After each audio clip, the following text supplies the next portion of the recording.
back to the channel. Today we're going to talk a little bit about what I've done the last week. A lot of research, books on tape and reading. And oh my God, this subject has a lot of stuff, a lot of story to tell. You'd think, oh, maybe on occasion these Coastwatchers maybe rescued a downed airman. Well, it's estimated that they rescued like 321 of them. It's crazy. Did not realize it was that, they had that much of an impact on the war. As many as 260 or 80 sailors were rescued. They took as many as 75 POWs. Some of those also being Japanese pilots shot down, or Japanese sailors rescued, that they took as POWs. This is stuff I did not even know. So it kind of reinforces my belief that this would make a really good warfighter style game. And so I will be working on designing components for that, but we're going to stay the course and go with the choose your own adventure style game. And to that end, there's a tool that I use to design these type of games or adventures, and it's called Twine. Now we'll jump over to it. I'll show you some of the things that I've been doing. I also discovered the cipher, the Playfair Cipher, that I'm going to incorporate into the game and fight the urge to really make this a puzzly game. I want it to be more of the ciphers.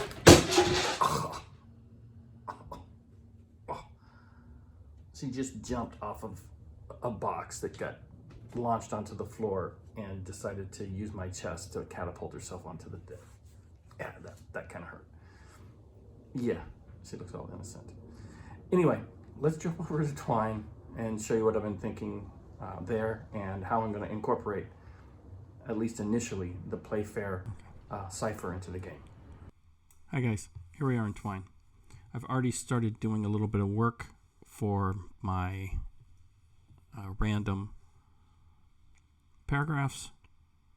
So I've got blocks for dice rolls, 6.1, 5.1, and I'll fill these out as I go. And then I've got a little test over here for the cipher and how the paragraphs kind of play out. And the beauty of this tool, and I'm not an expert with it yet, I'm still learning, so maybe you'll learn as with me as I go along this journey of creating this game. But one of the things that's really nice is you can test things. So let me open this up. So I created kind of a node and give it some information here. There's a link to another node, paragraph if you were, and then one here. And those are done in by using a link. And I'll go in and do one so you can see it here in a second. But let me go ahead and play this. It'll actually run it as HTML, so you can play test your structure or your skeleton of your game and where those paragraphs lead to. And then later this will all be put into a text format that I'll put page numbers or paragraph numbers for. And then obviously I have to and I'll do that in here before I extract it into a Word document. But I can go ahead and run this. And it's going to come up with my incoming message with a hyperlink, decrypted. So if you do not wish to decrypt this message. So what I'm doing here, let me close this. So what I'm doing here is you're going to have messages that if you choose, you can decrypt. If you want to play the game, do the adventure, and not have to worry about decrypting any of these messages, you're going to have that option. Maybe you've decrypted one or two. Hey, that's fun. You don't want to take the time to do it for the whole adventure. Maybe you don't want to do it at all. Maybe you want to do it on everything. I'm going to try to give you, as a player, the option. So in this particular test, it gives you the option of, it's already decrypted. You don't have to decrypt it. Or you have decrypted the message. Let's check the results. So let's start with the first one. So when I click on decrypted, it's going to send me to a paragraph that and I'll get some more narrative. I'm just building a structure here, a framework for my story. and then I'll go in and try to make these much more narrative and engaging. But here, after a few minutes, you have decrypted the message. Again, hyperlink. And here it says you arrive at the coordinates in the message to find the supply drop. Roll on the supply drop table, add the results to your supplies, increase your standing with the locals by +2. Now, I don't have a system for keeping track of what your rankings are. This is just so I know that I've done some adventure or I've done some task. And in this particular case, I've increased some supplies and I've increased my standing with some of the locals. Now, as I flesh out how these subsystems work, then I'll come back in and make appropriate changes here. Now, I'll go back to the first paragraph. You've decrypted this message. Okay, so let's check. If you decrypted Coastwatcher, which is with the keyword Ferdinand, what that code was, it's going to take you to that same result of if you just took the straight decryption option without having to do the work.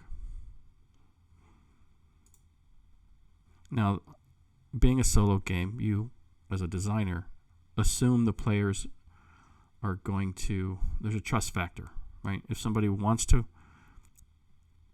if they make a mistake and they play the game, or they make a poor choice and they follow through with it, that's up to them. So in this case, I say if you decrypted Coastwatcher. Now, if you got something different and want to ignore it and go ahead and pretend like you got it, that's fine. Otherwise, an encounter. In this particular case, it says after navigating to the coordinates in the message for the supply drop, you find nothing in that location other than a Japanese patrol. Roll on the patrol table. Good luck, Coastwatcher. Okay. That's pretty self-contained at that point, and that's basically the schematic for that. This is the initial message. This is the I choose just to not decrypt it, and then the result of that. Here is I choose to decrypt it, and it goes one of two directions, either to successful or to failure. This is a self-contained game loop in the sense that whatever brings me into this message then will play itself out to either getting my supplies and my increase relationship with the locals, or leads me off to a Japanese patrol, which then will have its own set of branching gameplay. So I'm going to go through and basically write down a list of potential adventures or encounters. So for example, if you roll on this table, and this will be another table you'll roll on, PT 109. Anybody who knows anything about John F. Kennedy knows that his patrol boat was rammed by a destroyer and was on an island. Well, they were actually discovered and rescued by Coastwatchers and the locals. And so I'm going to do some research on that event, and we're going to put that in the game. Here's one. Medical supplies. Improved favor with natives. High risk of discovery. These are some notes. Starts a chain of events. Transmission, coordination, recovery, supply drop. So, kind of showed you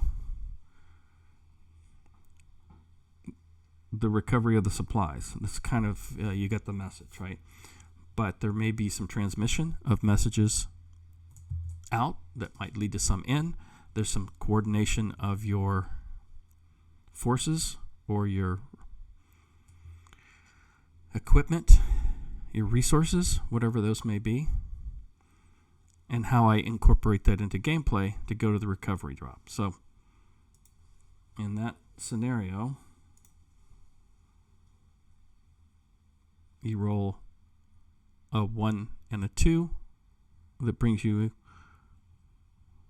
into this paragraph, and then I will start linking it. These are just some really high-level notes at this point. Here's one. repair broken radio, start a chain of events. Right now it's similar to the other one. You might need to get supplies to fix your radio.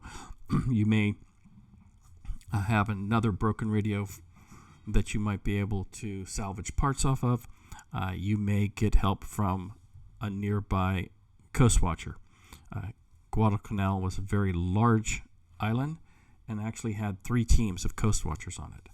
And so the focus of the game might be more Guadalcanal-centric because there are quite a few stories to tell just on that island alone in the context of my first choose-your-own-adventure style game talking about Coastwatchers. But I'm not going to be able to fit everything into the scope of what I'm trying to do with this initial game. And so there's a lot to pick and choose from, and I might boil it down to just Guadalcanal. And as I get more research, I may take some liberties. I'm not trying to be historically 100% accurate. I don't want it to be a gross, how can I say this? A gross mistelling of history.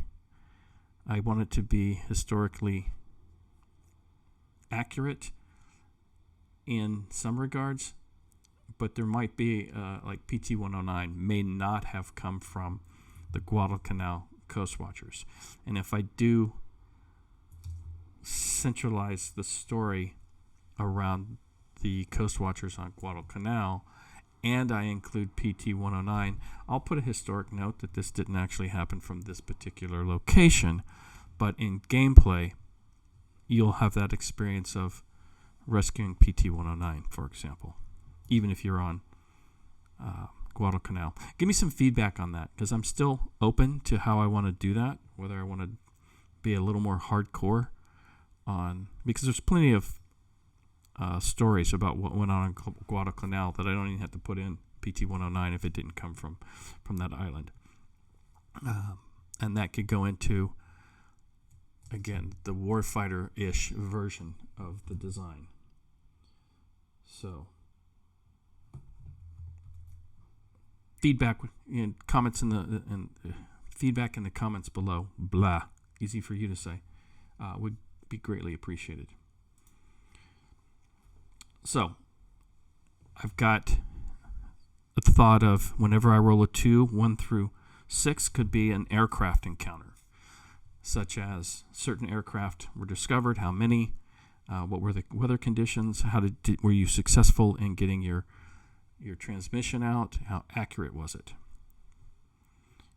Because that was one thing you did quite a bit of. There's also ship encounters, Japanese patrol encounters.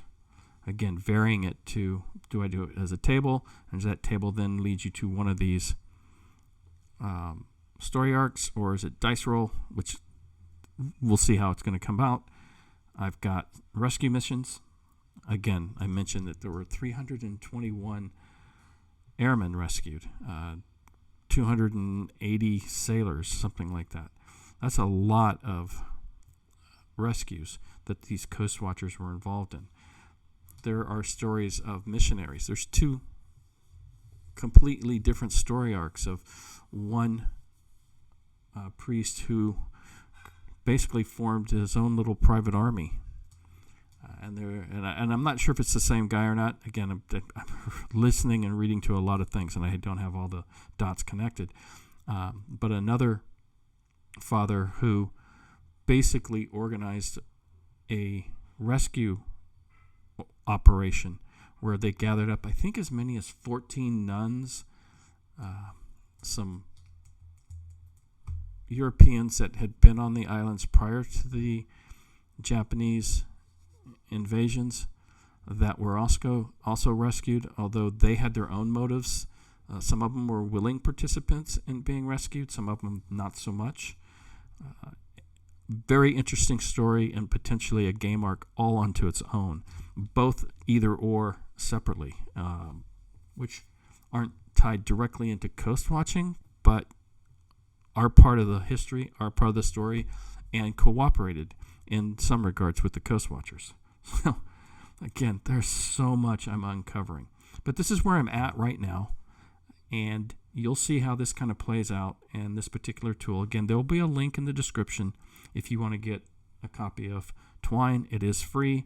And again, as I go through this, I'll start sharing about how Twine can be used to create these stories and more of a tutorial on Twine. I'm not quite there yet. I can show you one or two things, but not enough to really make up a tutorial. I'm not an expert, but hopefully going through this process, designing this game, I will learn how to be better at it, because I have a number of game ideas that I want to do through Choose Your Own Adventure, from historic to non-historic topics. Anyway, guys, that was kind of what I wanted to cover today. I was asked to maybe describe who and what the Coastwatchers were, and I will put out a video explaining that as I get a little more knowledge and do a little more research and kind of put some notes together so it can be more informative than just, 2 or 3 minutes of me rambling on about who the Coastwatchers were, but maybe a little more in-depth video that's a little more descriptive of what the whole process was. And so that will be coming. I will also do a how-to on how to use the Playfair Cipher. That could be used as a player's aid for the game. So when I publish the game, there'll probably be a link to the video.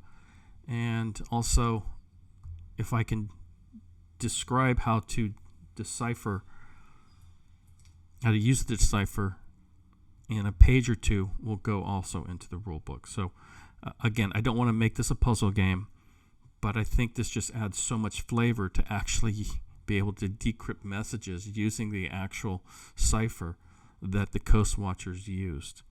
And it's accessible enough. Heck, I did it. And I think with a little bit of, and I learned how to decipher this literally in like an hour. Watched a couple of YouTube videos and threw up a test up on Twitter and got some response back that I had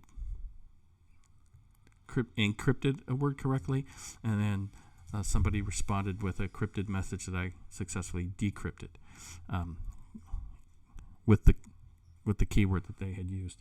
So it's all fun stuff. And part of me just wants to put ciphers everywhere, but we're gonna reel that urge back in. Anyway, guys, thank you so much for following along on this particular journey. I'm very excited. I'll be traveling next week. I'll be digesting quite a bit of books on tape all about this subject. I've got probably 20 plus hours of driving to do next week, maybe 25. So I will be consuming these books on tapes and writing down notes and thoughts and ideas, and really diving deep into this and starting to get some of these tables built and start fleshing out what I'm building here on the structure or the framework of the story. As always, guys, I appreciate it very much for everybody who has subscribed to the channel. Thank you for watching. If you haven't, please subscribe. It does help the channel grow, and I get a kick out of every single subscription. Every person that subscribes to the channel, it truly makes my day. Anyway, to all the support that you guys have been giving me, I appreciate it very much, and I will talk to you in the next design video. Goodbye for now.